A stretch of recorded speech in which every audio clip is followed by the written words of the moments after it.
So we're going to take that TurboSmooth modifier and put it to work real quick. And we're going to make a couple parts off of a lawnmower. Not the whole thing, but we're going to start with the front section here. And so let me actually kind of rotate this real quick and get it lined up the way I want it. So it's going to be kind of a fast pace. We're not doing this like as a beginner tutorial necessarily. It's more about just exploring the idea of working with creases while modeling and doing a subdivision. So I've already made a lot of topology videos and going over basic shortcuts and hotkeys and stuff. So if you want to check out some of my other videos, you can definitely pick them up rather quickly. But we're going to start just adding some loop cuts, pushing things around, and then we'll work it all out from there, right? That's the main thing on this one. And we just want to kind of hit those edges first more than anything else. So we can get something like that going perhaps. I don't think this is going to come out perfect, but it'll be close enough that if you threw it into a game, nobody would question the piece here. It'll just make sense, right? I'm going to do it a little bit larger as well, because with subdivision, you can expect a little bit of volume loss. So it'd be nice to kind of push these over the edges a tiny bit, maybe. Also, the image is in perspective, so it's going to deviate the shape a little as well. But for the most part, it's going to be something like this, right? And when you symmetrize this, go over the origin point. Should have some kind of thickness to it like that. I'm going to add a solidify modifier. Now, solidify has a little bit of a drawback to it. It gets kind of weird on some edges, right? So, and eventually we'll have to apply this. It'd be better if we kind of took our time and went through this and made sure it was all pushing out exactly the way we want it, but we're not going to worry about it too much here. So we have this shape. Let's go ahead and apply the solidify now. We're going to add the TurboSmooth modifier. We can tweak the default value here. A lot of shapes you're going to find that you end up not using the auto smooth at all because you want more control. So you end up doing a 180. But it's okay because you can still use auto smooth in the process. If you go under the menu here, edge selection, you'll find that you can do set sharpness by angle, which is more or less auto smooth. All right. So if you ever want to do that, you can. And then now you don't have to rely off this one necessarily. And you can do it locally. So like if you just want to do a little small patch of the model with auto smooth, you can do that. Now we're still going to want to turn this off in edit mode. Some of these we will more than likely still want to Control E and mark sharp. But you can do this with machine tools just hitting Shift 2. So that's what I'm going to use. Or you can use hard ops and hit Q and mark. It's really up to you. Now, when this subdivides like this, we change those numbers there like 2 and 2 maybe for now. You'll see like this one stays a little bit sharper. This isn't quite as rounded as it needs to be. That's too soft. This happens, all right? And so what you're going to find a lot of times is that, well, first, like if you want a straight edge, maybe dissolve these and then recut that if you need to. While you're working using Symmetrize with Mesh Machine, hit X and remove the other half so you don't get involved with that. But we could do like K and C. We could just recut edges, keep it simpler. A lot of times it works out better, even if it has like a small deviation to it. But we can just Shift 2 and mark sharps all day long if we need to as well. So you can see it's going to hold, but it's not quite as sharp as we'd like it. Now, either we add more subdivisions and get it to start to do what we want, or we keep it a little bit lower perhaps, and we can actually do bevels. So even though we can use creases, you don't always want to. Sometimes it's still better to do an actual bevel, right? Doing something like that maybe. Okay. And then we'll know that's going to be that size there. And then our modifier, auto smooth's we're not even using it. So, but this can be very good anyways, because now you can combo your regular subdivision techniques together and mix them with creases if needed. Because some of these you might, is there a point, you know, to do a bevel there? Maybe we just do that. Do these need to be sharp? No. Okay. And so this is where this modifier goes anyways. It's very easy to work with basically. Like this one, maybe we just bevel it, keep it a little bit tighter.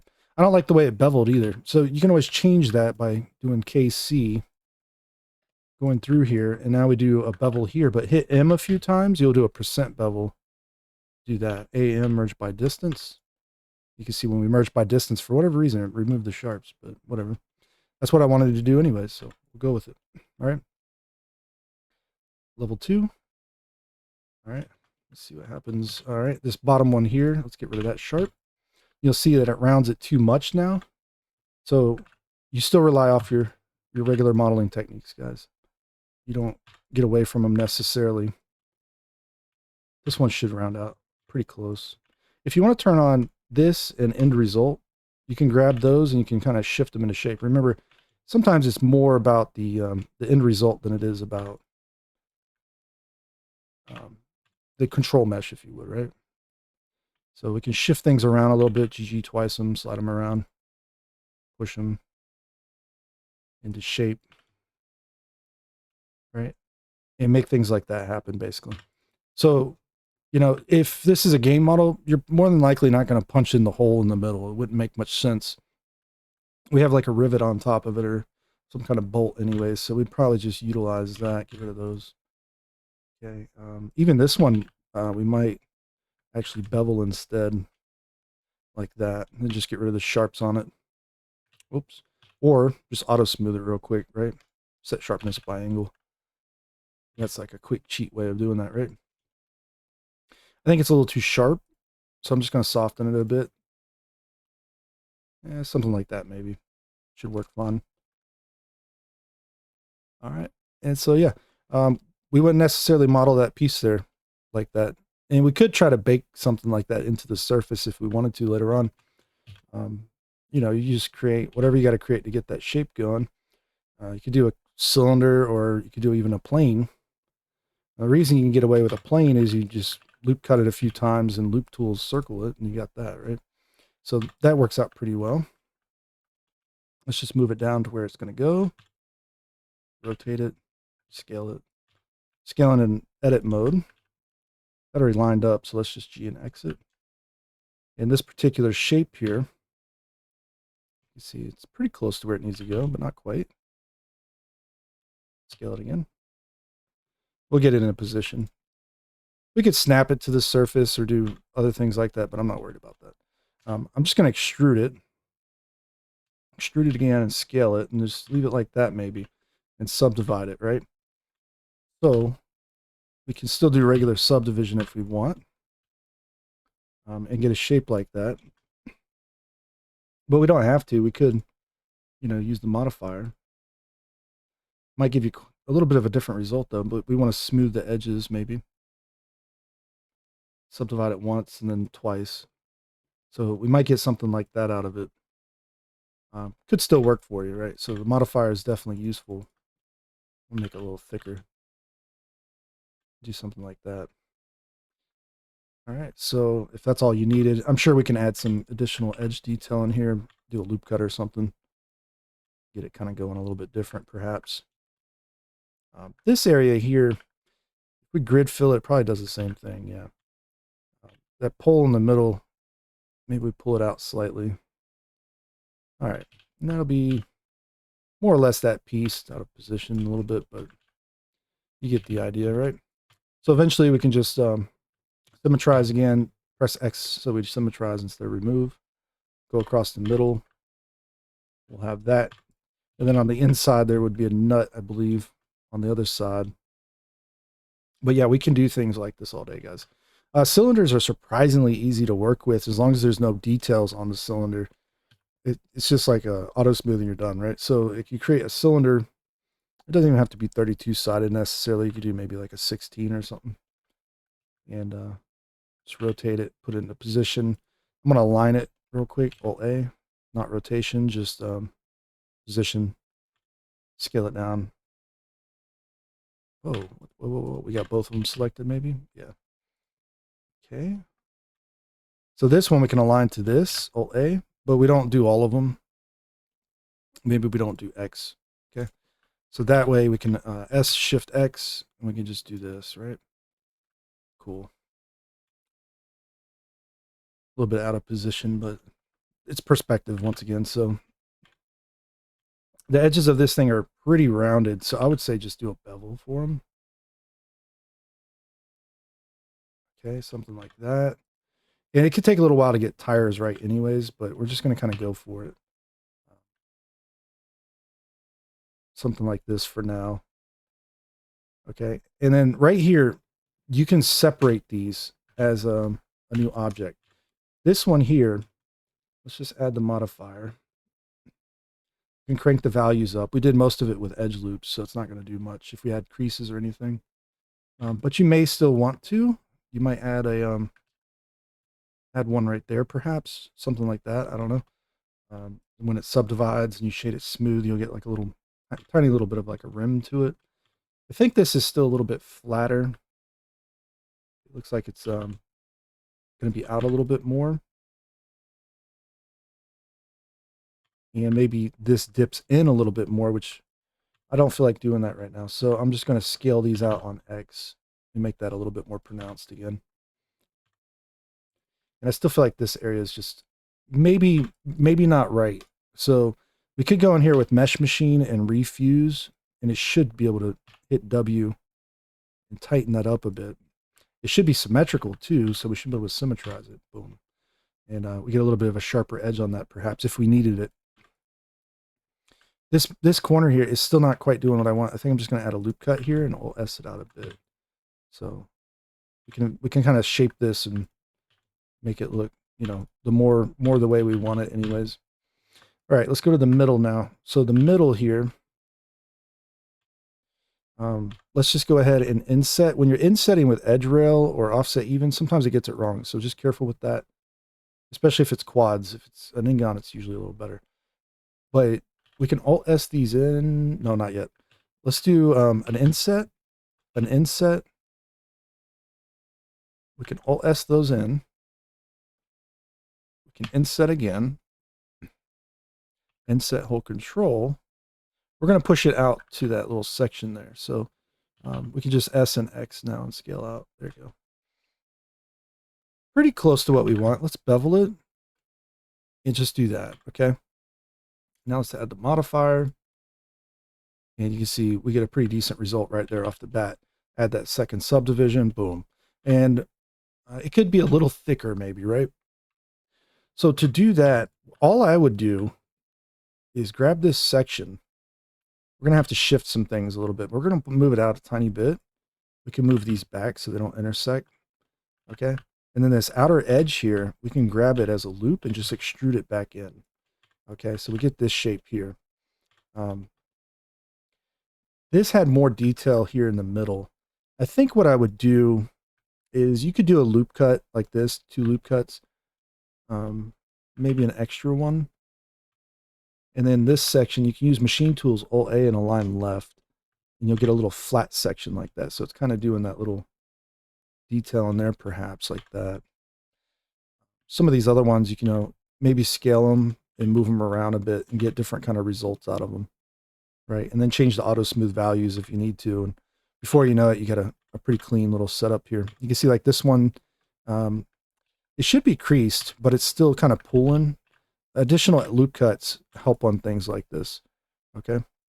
So you'll be able to get kind of a tire going relatively fast. It's not really the craziest thing to model here, but if it has tread, there's different ways of doing tread. If I can get away with doing it in like Substance Painter, I'm probably going to do it there.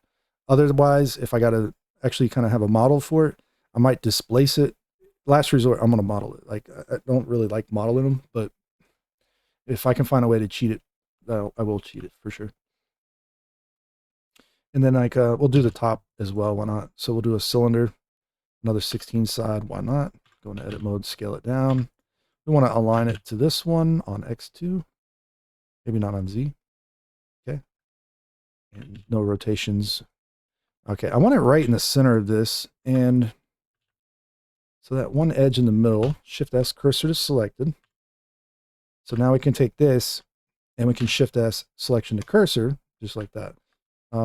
If you Control R here and delete this, we'll have a perfect match. All right. So now it doesn't really line up to the image, but we'll just use it anyways. Something like this for now.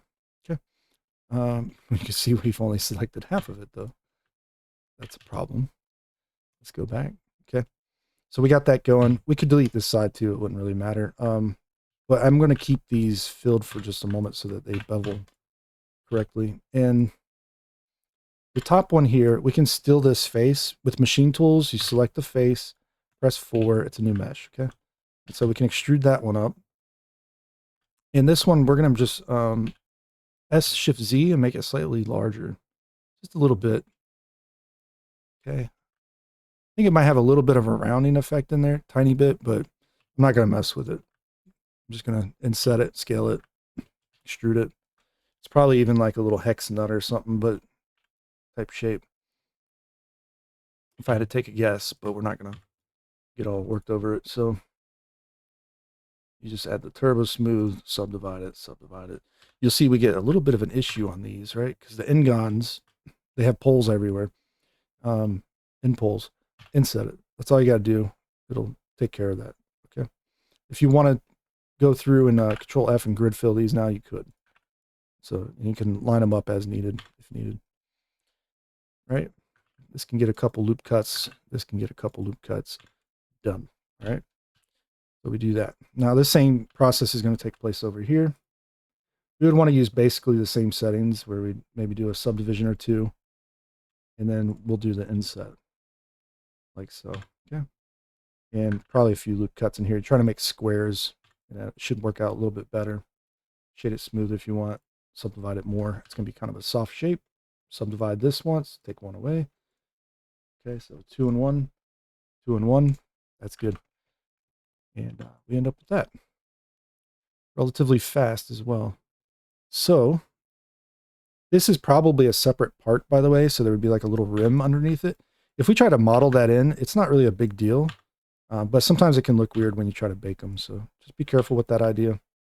You have to make sure that your normals are facing, or like when the cage expands, it kind of faces into those areas, but for the most part, it will be all right.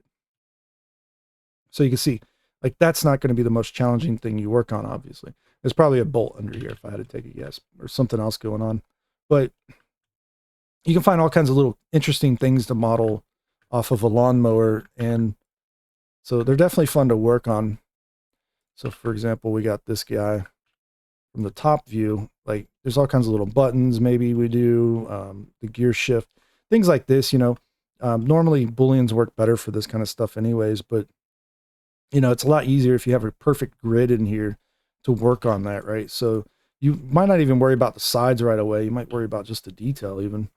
It just depends. Control A, apply scale, because I scaled it in object mode. But we can try to get in here. This is very cubic in nature, so the auto smooth should work pretty well here.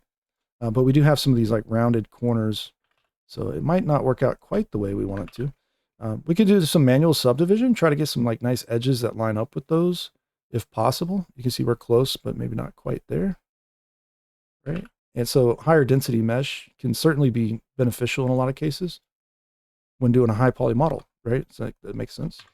But I sometimes don't really care for that. Sometimes I would rather just go through here and use angle. Press 5 if you need 5-degree angles. And I'll do kind of a quick rough cutout of whatever it is I'm trying to create.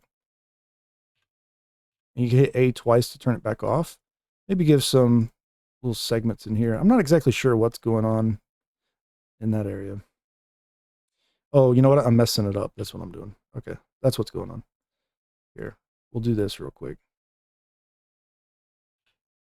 Connect those two together if possible, which they did not. All right, good. We'll just start over then. Let's do a cut here. All the way over to here. I don't believe this is pushed in this area. Although it might be. It might be like this. It's kind of hard to tell. It's too low resolution. Sometimes that happens. You need a different image maybe. Yeah, help you out. But sometimes you can get away with doing stuff like that. And then you can go through and you can just cut the specific little areas you want. You can do like this, right? They also have some different shapes going on by the looks of it. So it'll be a little bit interesting to do this. But sometimes, this is why I refer to a lot of times creating models of hard surface stuff. It's kind of like doing graphic design in a way, because we can see there's like things going on in here, and we're lining up to like the big sections first. Like these two might be the same width. This one might be a little bit different. This one might be a little thinner in a different shape. Who knows? But we do these bevels like this. We can capture all that real quick, like, right? And then later on, we can do like a loop cut here. And if we need to change the top sections, we can kind of shift that edge around. and match it. You see? So now we got, and then for good measure, let's just do this over here as a cut as well. Why not?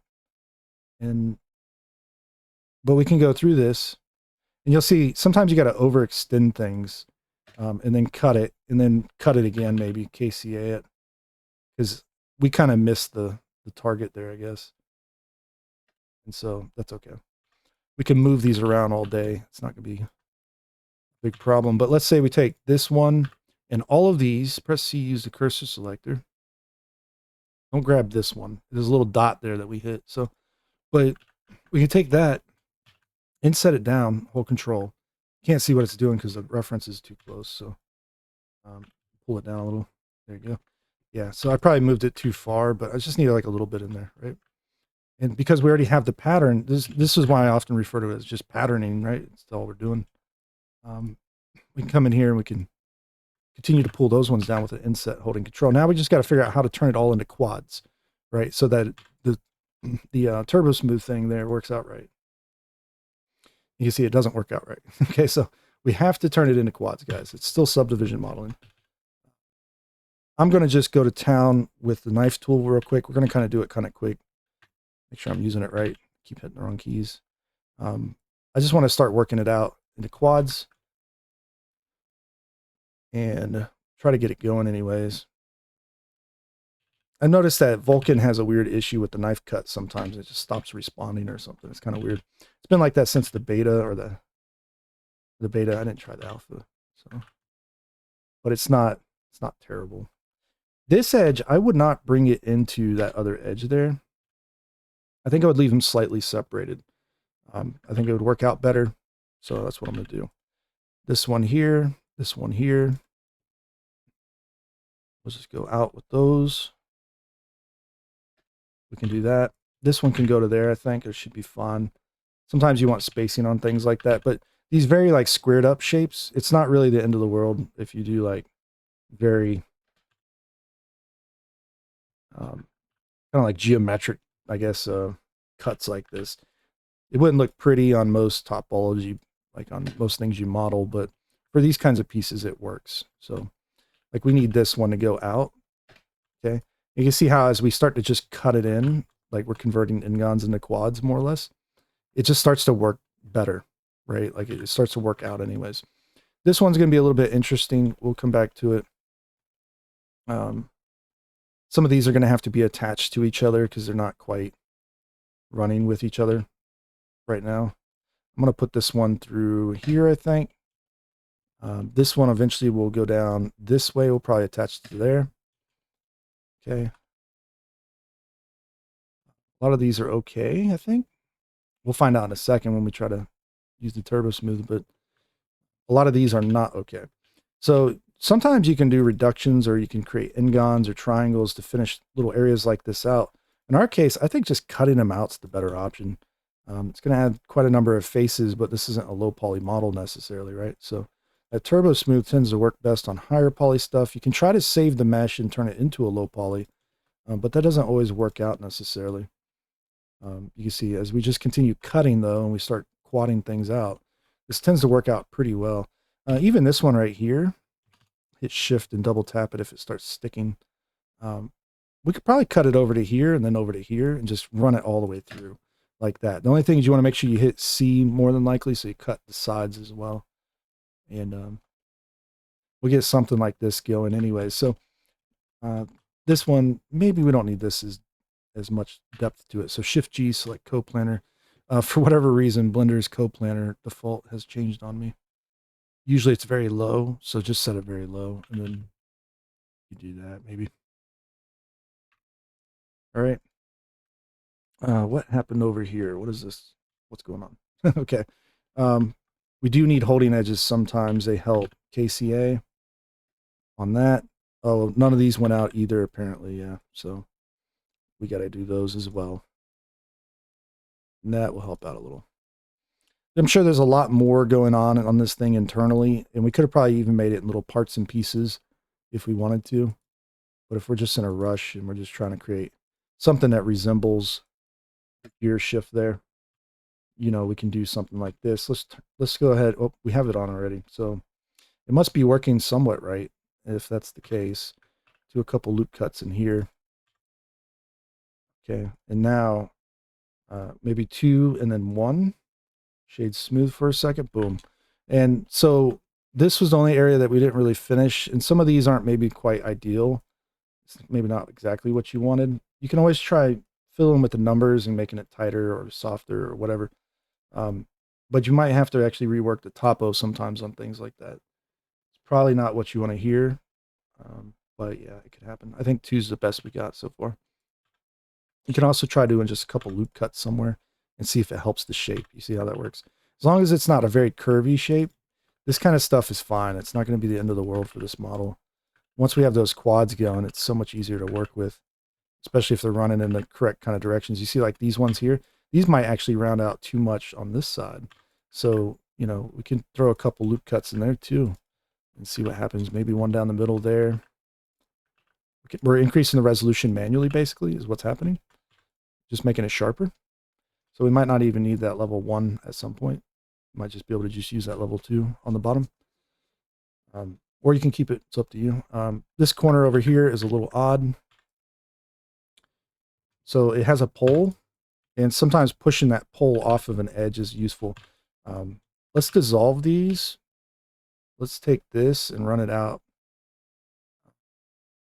I was thinking of something different there, but that's not going to work, I don't think. So let's run this edge all the way across here and then over. Okay. And that'll give us a chance to connect these. So we can press J or hit 2 with machine tools. And then we can just do a loop cut here, run that one out. We'll have quads again. So we can do that. This one, we can cram a quad or another loop cut right up to it. These ones are acting a little crazy. Let's loop cut it twice and see if it helps it. Okay, boom. Now this one we didn't finish out. So this is the one that was going to probably give us the most trouble here. Now, generally speaking, if do it faster, you don't always have to do it proper, right? So if you just cut some edges out like this and it works, where you just do some cuts across the mesh, you can see like we might want to connect this one to here, but we might want to run, see this? We might want to run a new edge out here, and we can balance these things out in kind of weird ways if needed. So we just shift that edge over basically because we don't want to run it into this area. But now we can pull this down, pull this over. Even these ones, these are very far out here, right? We could probably pull a lot of those over as well and kind of this way. This might get a little goofy over here though. So we're going to, basically we're just doing an almost regular subdivision with this, right? The only thing is we're not adding all those extra holding edges, which is great. Do a couple loop cuts in here. Boom. Okay.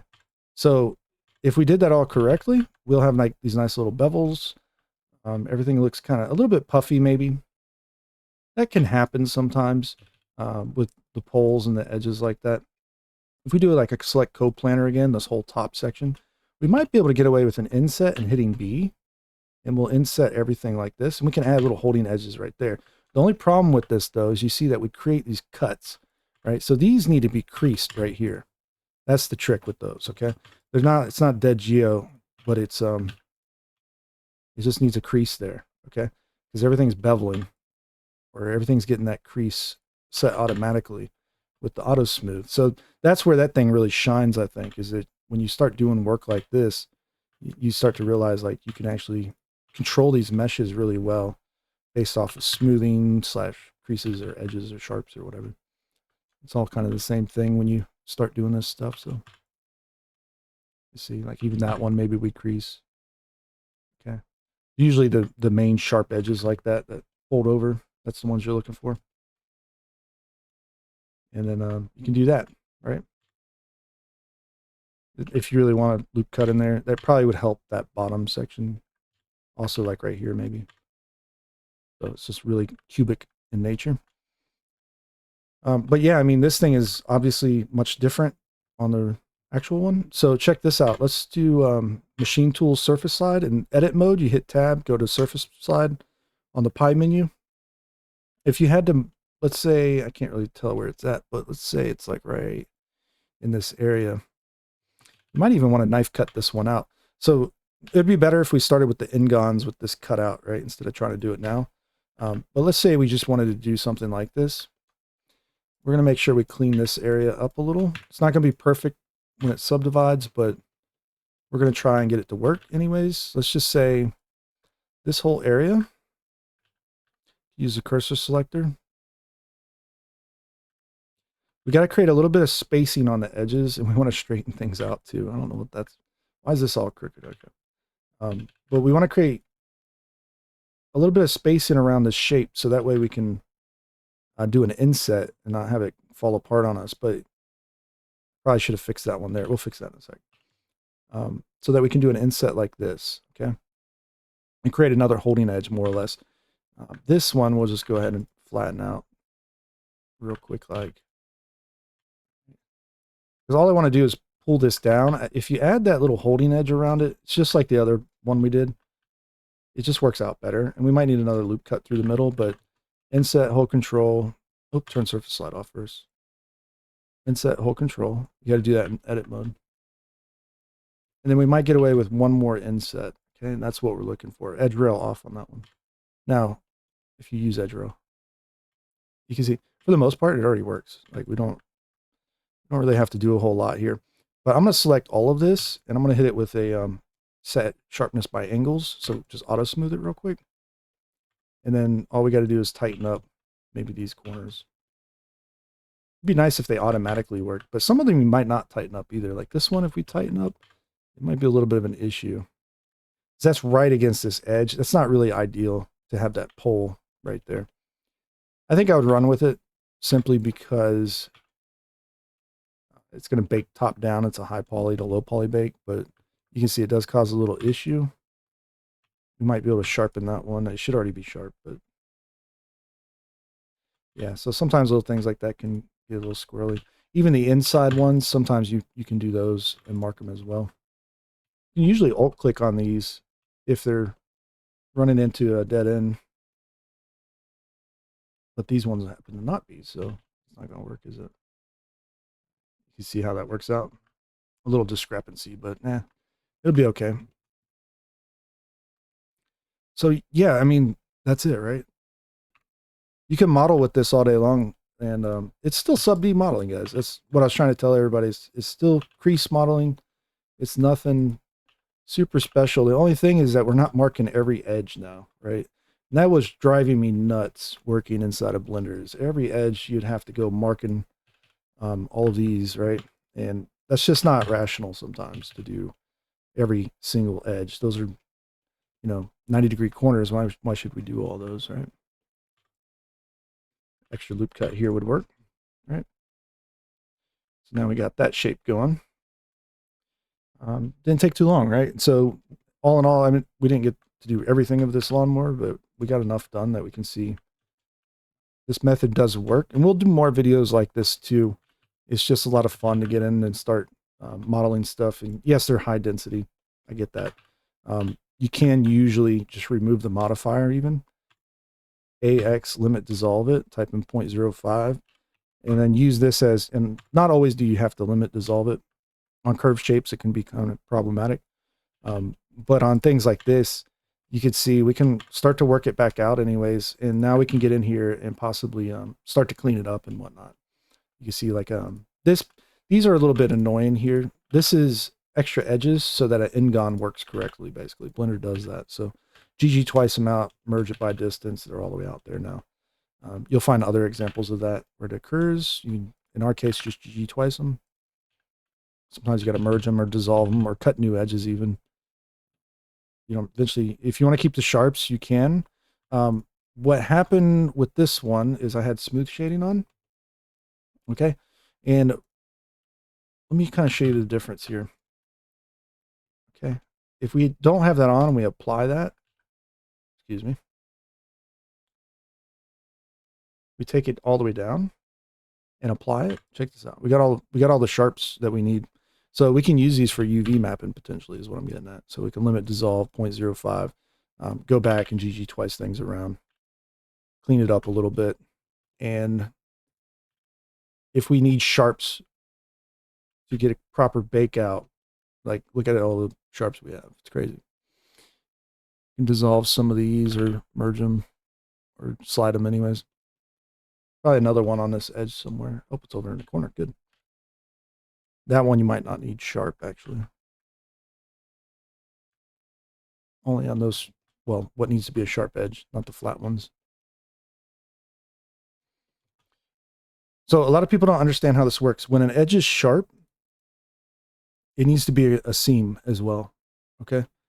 Seams don't have to be sharp.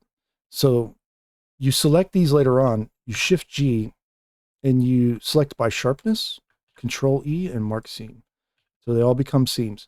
And this here, right, by the looks of it, I think we should have a good unwrap on it with just what we got here.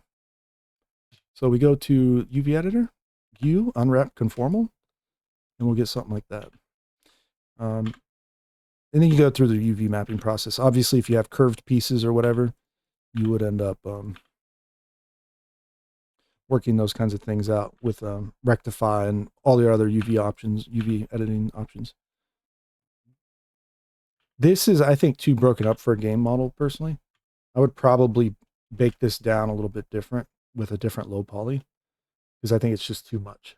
But it's not that you, like, you could use like a flat plane almost for something like this, right? It's not really necessarily that you have to do it like this, or you can just do like a big inset here, kind of like that big shape, and then let all this be normal detail inside of it, perhaps. The only problem with doing that with this particular model, if it was a high poly, is it's too much depth usually. So you want to keep things a little bit shallower and just create the impression of those shapes, not really create them necessarily. So with the way you model high polys for baking sometimes is actually different than what is going on with the real object. And anyways, that's for maybe a different video, but I think you get the main idea here that, you know, we can do this like these, you know, eventually we can bake these out if needed. Less resolution on the main piece can sometimes be nice because it creates really nice soft normals. And you can always check what your normals might look like by switching to the normal mat cap. So you look at it flat on, and if you had a big square planar, just like a plane on top of it or whatever that you're going to bake to, this is what your normals would look like. These are very narrow, still usable. They're not necessarily wrong, but at a lower resolution, they might become too thin. You won't see them. So when you're doing like a big lawnmower, you might have a lot of parts and pieces. You got to think about things like that. You might exaggerate some of these types of edges. You can just shift them around a little bit. And usually it works out pretty well. So like this whole edge here, I'm just going to try to grab a hold of it by control clicking through it. We might be able to just walk it back a little bit on the x-axis. If we do something like that, or we could do it at the bottom perhaps, we get a little bit more of that edge exposed, right? And then other ones like this, you know, if you feel comfortable doing it, you could try just, you know, pulling them back, something like that. So that'll look much better perhaps. And then adding like a little bit of a taper to everything, right, would work out better, but it won't match our low poly now. So that's one of the issues there maybe. But overall, yeah, this is the process, guys, for using that modifier. It's really fun. It's efficient. It's fast. It's still sub D, but it's faster than regular sub D in my opinion, especially when you got the ability to use set sharps by angle and all that. It works out much better. So ultimately, you know, later on you I'm just going to change the colors here real quick, see what it looks like. But later on, you know, you unwrap a low poly, you make the low poly, you unwrap the low poly to go along with it. Not come out quite as silver as I would like. There, that's the one. Or this is supposed to be orange anyways. So I usually just do this for quickly looking at things, see what it looked like with a little bit of color splashed on it. But and this one was going to be a mix, but it was mostly orange except for the other pieces. So that's interesting. Just use orange then. All right, we'll put that one down there for that. Right, so you can imagine, do this, you know, for all day, and just go to town on every little part and piece. Before you move into cleaning them up in the quads, it's a good idea to just block everything out and kind of do a rough detail or like a rough model that's fairly detailed. Don't, You don't have to do the bevels or the creases or none of that stuff. Just go through and get the overall shapes right with like a low poly mesh, and then refine that mesh to match even better when it's high poly. That's usually the way to go. And then use that modifier. It's going to save you a lot of headaches, I think, as well. So you can definitely put that thing to work. But ultimately, we end up with pieces like this anyways, so it can be quite good. And relatively fast, too. It's really not that bad. It just doesn't look good in wireframe, right? Like, that's the only downside to it, but it'll bake fun.